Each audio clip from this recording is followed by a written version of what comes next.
Ceci est un livre audio autogénéré par Google. Education et philosophie.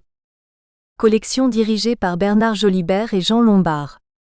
La collection Education et philosophie publie des études et des textes philosophiques qui traitent des problèmes généraux de la formation des hommes et qui visent à élucider les conditions et les démarches de l'action éducative. Dernière parution. Jean-Louis Vivès, Les devoirs du mari 2010. Jean-Louis Vivès, L'éducation de la femme chrétienne 2010. Bernard Jolibert, Questions d'éducation. Finalité politique des institutions éducatives, 2009. Bernard Jolibert, Montaigne, L'éducation humaniste 2009. Sylvain Maréchal, Projet de loi portant défense d'apprendre à lire aux femmes. Texte présenté par Bernard Jolibert, 2007. Bernard Jolibert, Auguste Comte, L'éducation positive 2004. Jean Lombard, Études réunies et présentées par L'École et l'autorité, 2003. Jean Lombard, Hannah Arendt, Éducation et modernité 2003. Yves Lorvellec, Education et culture, 2002. Jean Lombard, Études réunies et présentées par L'École et les savoirs, 2001. Bernard Van de Valkant, Éducation et critique 2001. Yves Lorvellec, Alain, philosophe de l'instruction publique, Éléments pour une critique de la pédagogie, 2001. Gérard Guillot, Quelle valeur pour l'école du XXIe siècle, 2000. Jean Lombard, Études réunies et présentées par Philosophie de l'éducation, Questions d'aujourd'hui, L'école et la cité, 1999. Bruno Barthelmé, Une philosophie de l'éducation pour l'école d'aujourd'hui, 1999. Rollin, Discours préliminaire du traité des études, Introduction et notes de Jean Lombard, 1998. Claude Fleury, Traité du choix et de la méthode des études, Introduction de Bernard Jolibert, 1998. Auteur. Jean-François Goubet. IUFM Nord-Pas-de-Calais, Laboratoire Récif. Michel Fabre. Université de Nantes, Crène. Renaud Etier. Université catholique de l'Ouest, Angers, Pessoa. Jean-Marc Lamarre. Université de Nantes, Crène. Didier Moreau. Université de Vincennes-Saint-Denis, Paris 8, Laboratoire LLCP Experis. Michel Soetard. Université catholique de l'Ouest, Angers. Alain Trouvé. Université de Rouen, CIVIC. Bernard Vandeval. Professeur de classe préparatoire. Introduction. Michel Soetard. On sait le scandale que provoqua la publication de l'Émile, avec en son cœur la profession de foi du vicaire savoyard, à Paris et à travers toute l'Europe, les condamnations et les saisies qui s'ensuivirent jusqu'à Genève, et Rousseau fuyant de refuge en refuge. On s'est moins intéressé au choc culturel qu'il a provoqué dans l'élite intellectuelle de l'époque. Kant, plongé dans sa lecture, en a oublié sa promenade quotidienne, et l'on a toutes les raisons de penser que l'effet de l'ouvrage est allé chez lui, au-delà des quelques notes prises par un étudiant à l'un de ses cours obligés de pédagogie. Et Pestalozzi ne sera pas le seul à saluer dans l'ouvrage de 1762 le centre de mouvement de l'Ancien et du Nouveau Monde en fait d'éducation. Et dans son auteur celui qui brisa avec une force d'Hercule les chaînes de l'esprit et rendit l'enfant à lui-même, et l'éducation à l'enfant et à la nature humaine. Il considère finalement que l'Émile fait époque dans l'histoire de la culture des hommes. Fichte lui emboîtera le pas dans ce jugement. Éric Veil fait encore de Rousseau, à travers Kant, le père de la nouvelle conception de la raison. L'Émile présente cependant une difficulté de registre de lecture. S'agit-il d'un ouvrage de philosophie ?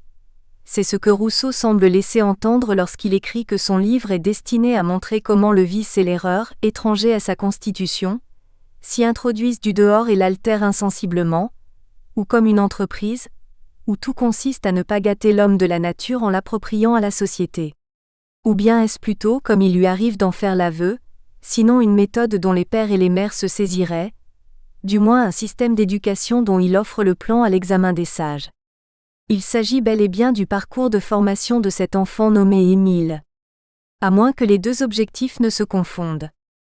On pourrait penser que le problème n'est pas nouveau, dans l'histoire de la philosophie. Le philosophe platonicien, qui a atteint la vision du bien, ne revient-il pas au fond de la caverne pour conduire à leur tour les prisonniers vers la fin dont il a eu, lui, l'illumination, et le faire avec méthode? Dans le contexte chrétien, Augustin engage son fils Adéodat dans une démarche pédagogique qui est l'exacte illustration du rapport que l'homme entretient avec son maître intérieur. Et au seuil de la modernité, Descartes n'écrit-il pas un discours de la méthode qui doit garantir à tout homme de bon sens l'accès à la vérité? Nous avons à chaque fois un chemin où le maître, illuminé par la vérité, accompagne le disciple. La nouveauté de l'Émile par rapport à ses glorieux prédécesseurs, c'est que la philosophie est désormais substantiellement méthode. C'est qu'il n'y a plus de fin qui permettrait, comme dans l'allégorie de la caverne, de mettre en mouvement le cercle éducatif. Pas plus qu'il n'y a de personne divine ontologiquement assurée, qui ramènerait à elle la personne humaine, ni non plus de raison abstraite qui entraînerait l'individu vers l'évidence. C'est bien, dès la préface de l'Émile, le sujet existant qui est l'alpha et l'oméga d'un mouvement en pleine liberté, que l'éducateur doit se satisfaire d'accompagner. Certes, il s'agit bien pour le gouverneur de diriger l'embarcation au milieu des éléments, d'éviter les écueils, de maintenir le cap, mais il n'a pas d'autre autorité que celle que lui accorde l'accomplissement d'une autonomie dont le principe lui échappe. La liberté vers laquelle vogue Émile, c'est tout autant celle du pilote qui ne se donne pas d'autre liberté que l'accomplissement de la liberté d'un autre. Exéate alors toute la tradition de la philosophie pensée, à la Platon comme un point de vue supérieur pris sur l'existence humaine?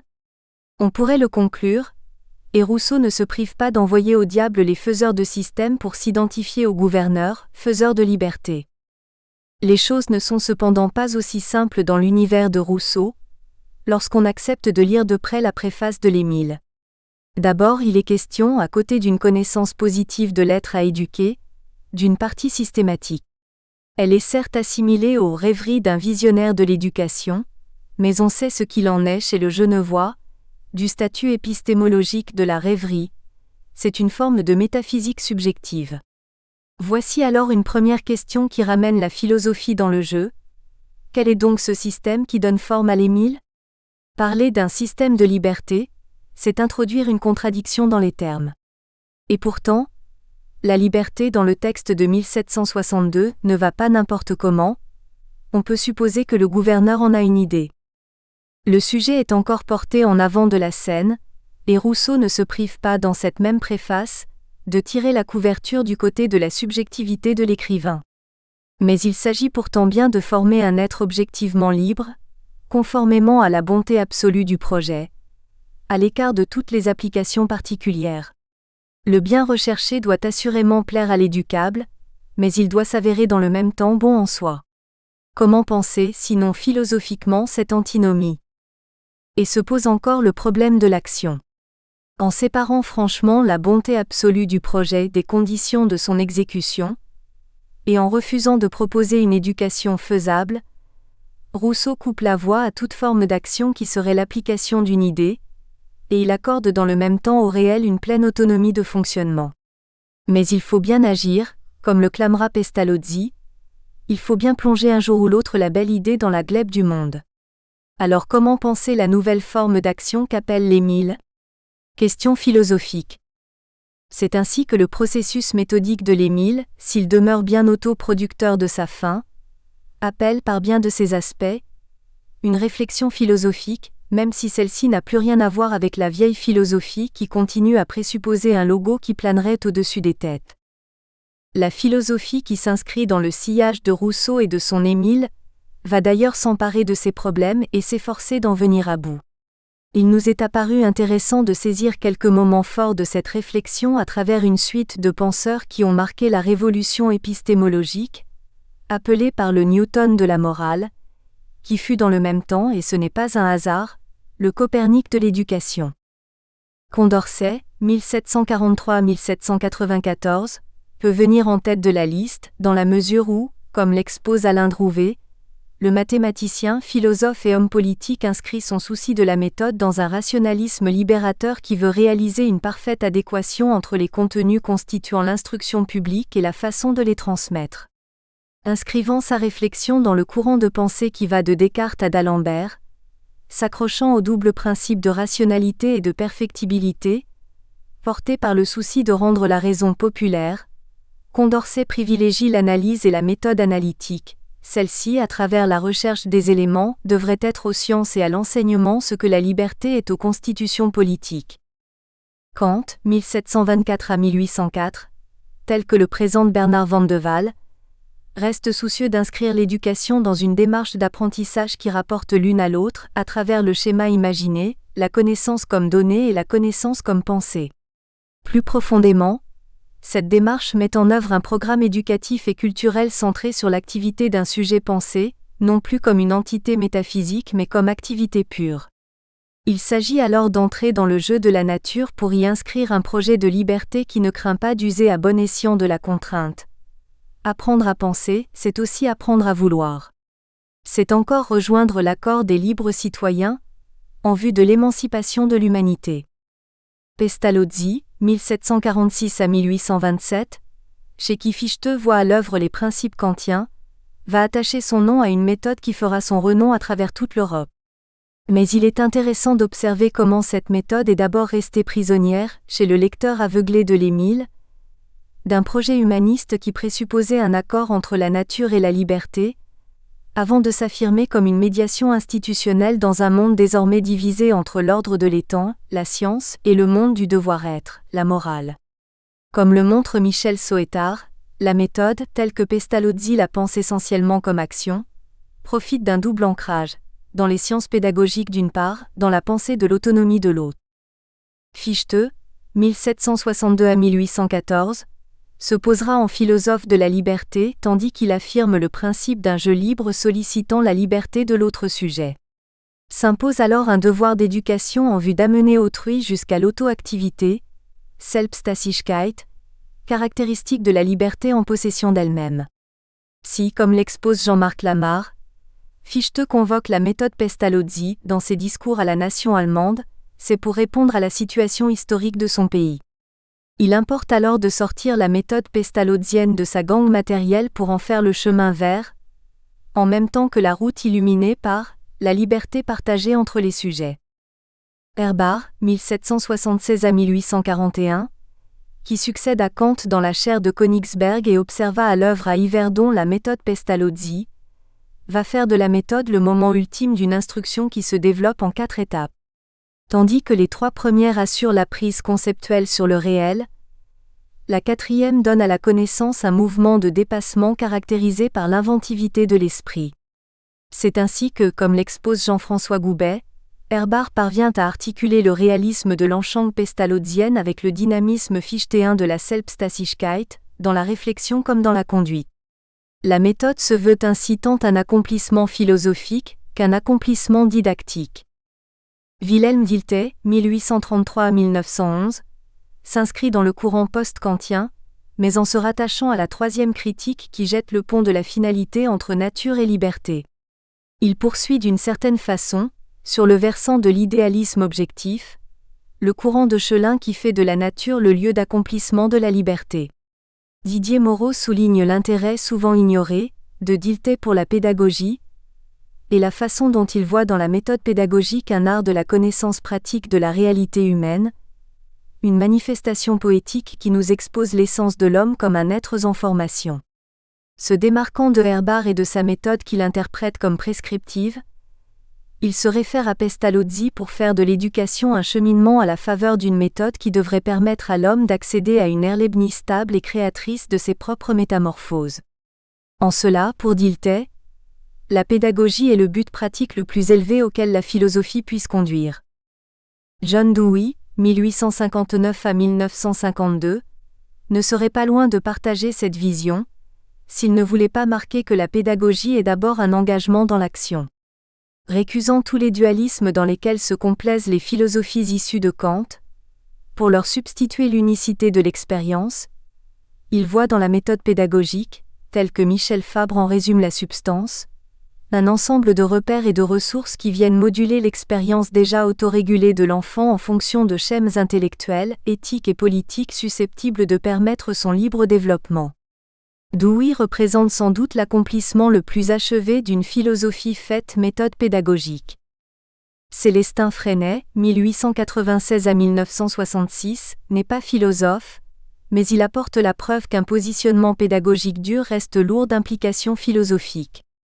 Le simple fait de récuser le terme de méthode, que Freinet préfère abandonner aux pédagogues idéalistes pour privilégier le terme de technique, est, comme l'expose Renaud Etier, à mettre au compte d'un matérialisme existentiel qui s'inscrit d'abord dans les déficiences d'un corps souffrant avant de donner forme, sous l'égide de Marx, à une pédagogie du travail, qui ne cesse de garder le contact avec le réel et s'avère un outil non compromis de socialisation. Renaud Etier montre toute la force de cette singularité du positionnement pédagogique, en même temps que le risque de refermer complètement l'enfant sur ce qu'il peut être, en abolissant la distance avec la culture ambiante, avec la socialisation, avec l'éducation et en définitive, avec le réel lui-même. On observera, à travers ces 8 études, que la méthode, telle qu'elle est élaborée exemplairement dans les 1000, peut générer 4 positionnements philosophiques qui trouvent chacun leur illustration chez 2 auteurs.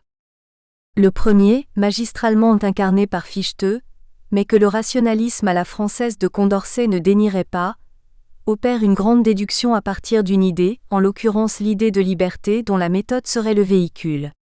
On reste dans la mouvance platonicienne, mais poussé jusqu'à l'extrême de la liberté. Le chemin hors de la caverne n'est plus balisé objectivement, mais c'est l'activité même du sujet qui le porte jusqu'au sommet de lui-même, dans un progrès imperturbable. La méthode se confond alors avec ce mouvement d'auto-activité, au risque d'y laisser s'engloutir ses composantes matérielles liées à la condition, la méthode de Pestalozzi n'étant plus alors, pour Fichte, qu'un outil de conditionnement historique. C'est justement cette attention à la condition, contre toute dérive idéaliste, qui va inspirer le second positionnement. C'est au nom de cette attention que Pestalozzi ferraillera avec Fichte, et que Freinet s'en prendra à l'utopie pour nantie de l'éducation nouvelle. Tout sera désormais accordé aux moyens ancrés dans la condition. Le risque est alors grand de voir cette fois la fin s'engloutir dans l'outil, et la philosophie se rabougrir dans les limites d'une instrumentation qui ne parvient jamais qu'à s'auto-justifier.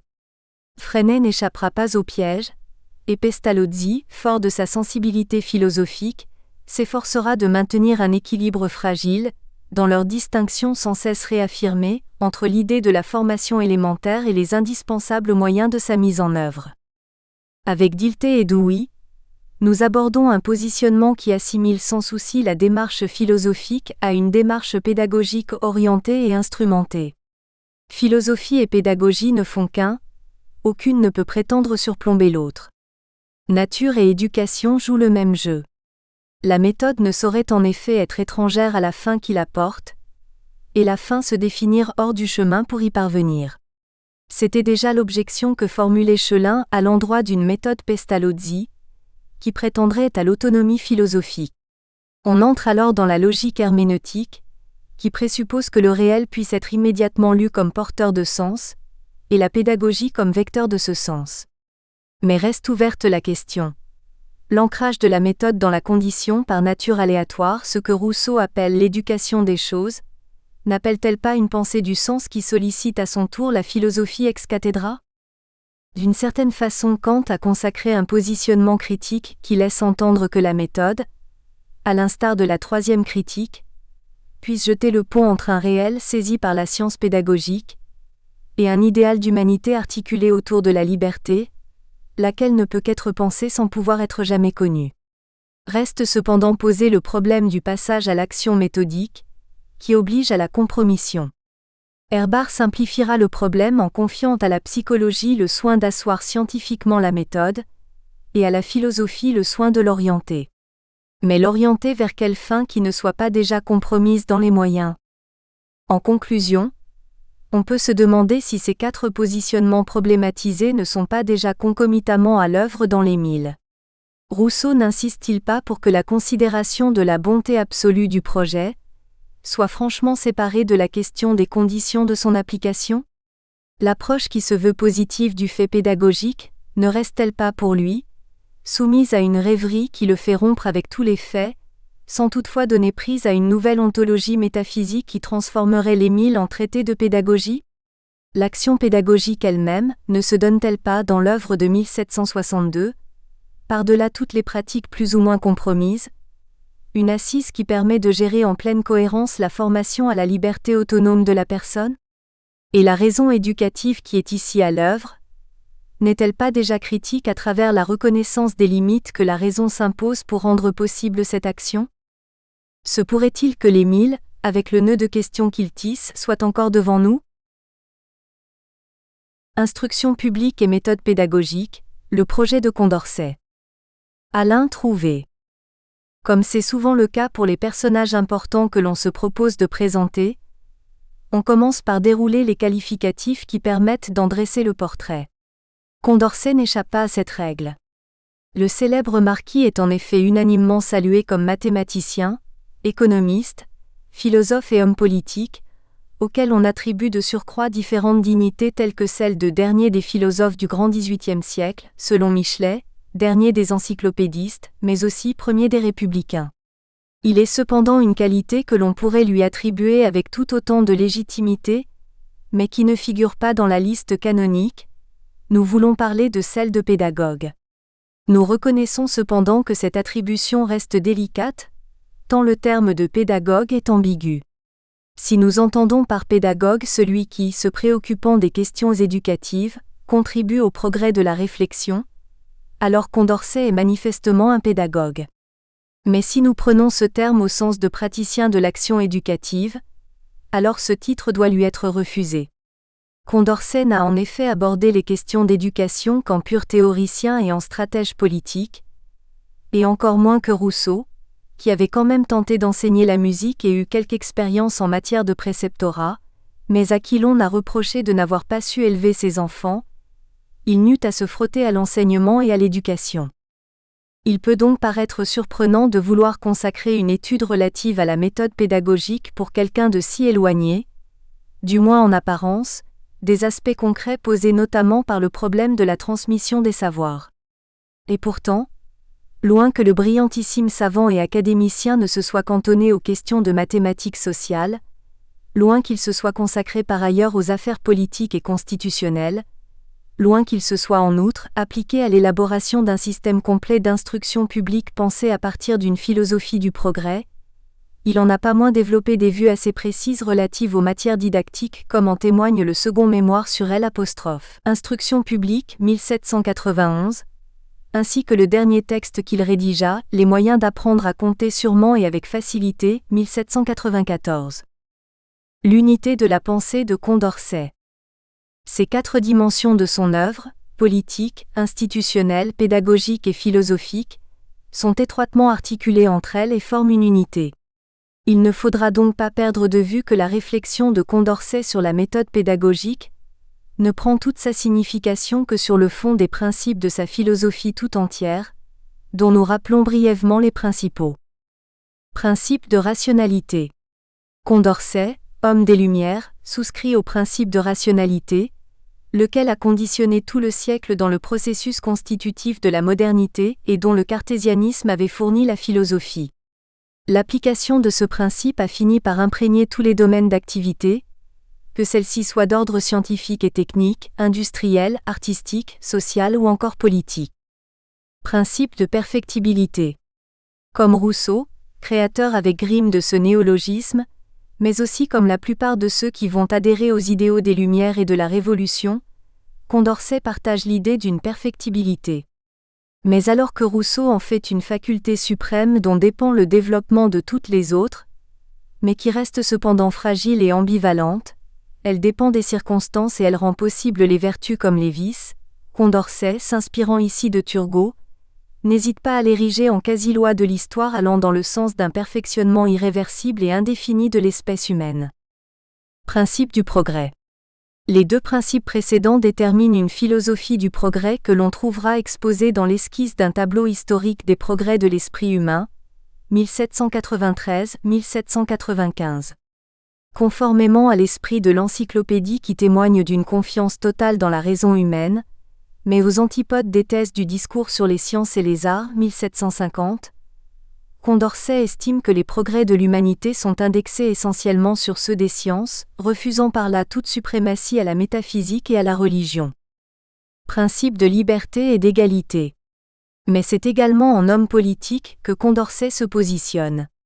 Selon lui, l'avènement et le développement de la rationalité dans la civilisation doivent conduire inévitablement à la disparition progressive des inégalités, sinon sociales, du moins juridiques, et créer ainsi les conditions effectives de la liberté morale et politique de l'individu.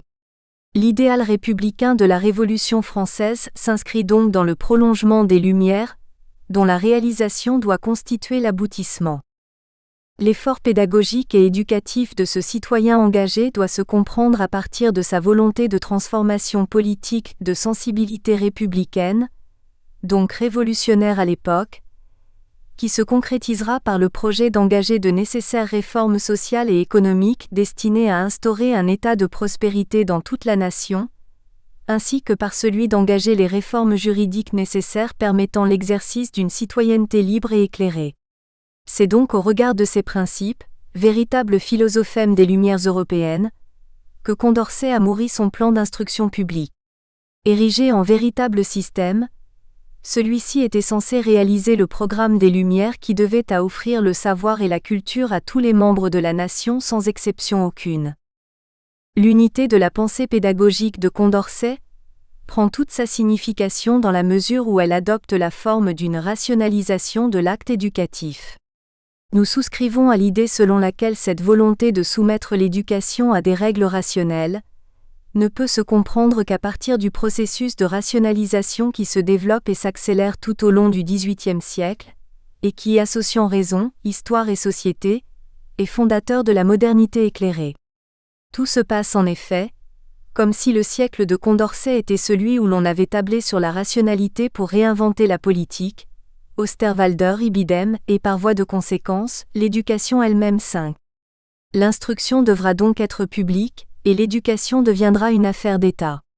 L'idée n'était pas nouvelle puisqu'on la rencontre dès La Châtelet, 1763, mais elle sera accent aigu interprétée en particulier par les instructionnistes, Talleyrand, Condorcet, Rome, Arbogast puis Garat et Lacanal, comme mise en œuvre de la rationalité au sein de la chose publique, res publica. Les choix méthodologiques de Condorcet en matière d'enseignement ne vont donc pas seulement refléter les partis pris doctrinaux et idéologiques de son auteur, eux-mêmes tributaires des grandes options de son époque. Condorcet et l'éducation. L'adhésion aux Lumières, science et politique. Nous l'avons dit, Condorcet est avant tout un homme des Lumières. Comme son maître et ami d'Alembert, il est animé à la fois par le désir de contribuer à l'unification des connaissances humaines, et par celui d'éclairer les esprits par la diffusion de celles-ci. C'est ainsi qu'il fut lui aussi un digne épigone du mouvement encyclopédiste, comme en témoignent ses articles destinés à cette œuvre monumentale. L'encyclopédie était en effet tout à fait représentative de cette volonté de vulgarisation les connaissances, et l'on peut dire que de ce point de vue, l'entreprise représentait un véritable défi pédagogique. C'est aussi en philosophe et en savant que Condorcet incarne le rationalisme de son siècle.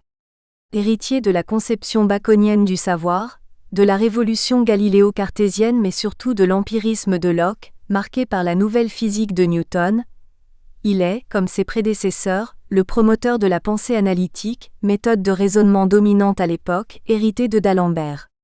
Il faut cependant avouer qu'il n'y a pas la grande originalité tant l'analyse a pu obnubiler les esprits de ce temps, mais si nous voulons reconnaître chez Condorcet une nouveauté, mis à part ses travaux sur l'application de l'analyse au calcul des probabilités, celle-ci sera à chercher dans sa conception de l'instruction publique et dans sa réflexion pédagogique. Mais c'est surtout en tant qu'homme politique que le député libéral élu à l'Assemblée législative puis à la Convention nationale nous intéresse car, comme l'a pertinemment souligné G. Compéré, Condorcet est celui qui a le mieux compris, le mieux célébré les avantages de l'instruction, pour la promotion des deux grands idéaux de la Révolution, la liberté d'abord, l'égalité ensuite.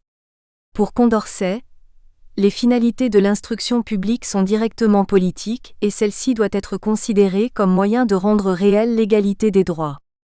Le projet de réalisation d'une véritable république exige en effet que tous les citoyens, hommes et femmes, soient éclairés et instruits, et la meilleure constitution ne suffirait pas à assurer la liberté de ceux-ci si la plupart d'entre eux se voyaient écartés de l'accès au savoir. Ainsi considérée, l'instruction ne peut se ramener à la seule acquisition des savoirs fondamentaux, mais elle constitue une des conditions d'accès à la liberté. Le lien entre le domaine politique et celui du savoir sera finalement exprimé par le souhait de rendre la raison populaire. La pensée éducative de Condorcet. Les finalités que Condorcet assigne à l'éducation découlent du postulat de la perfectibilité humaine, ainsi que de l'idéal de liberté dont l'égalité est l'un des moyens. L'absence de dépendance à l'égard d'autrui apparaît en effet comme un des arguments principaux présidant à l'organisation de l'instruction publique. Qui sait lire, écrire et compter ne dépend pas de celui qui possède des connaissances plus développées. Cependant, le programme condorcétien ne saurait se satisfaire d'une éducation qui serait simplement rudimentaire. En philosophe, Condorcet considère que l'instruction, même la plus élémentaire, doit viser avant tout la formation de la raison, reine des facultés humaines. Former d'abord la raison, instruire et n'écouter qu'elle, affirme non sans emphase Condorcet. Le projet de formation de la raison individuelle par l'instruction sera donc naturellement pensé et développé en lien étroit avec le projet tout autant politique que philosophique d'une émancipation généralisée des esprits. Un des objectifs de l'instruction publique consistera alors à rendre accessible à un public aussi large que possible les savoirs élémentaires, c'est-à-dire non seulement les savoirs et savoir-faire de base, lire, écrire et compter, mais encore les connaissances les plus nécessaires pour comprendre et transformer le monde. C'est en effet un tel programme que visait Condorcet lorsqu'il se proposait de rendre la raison populaire.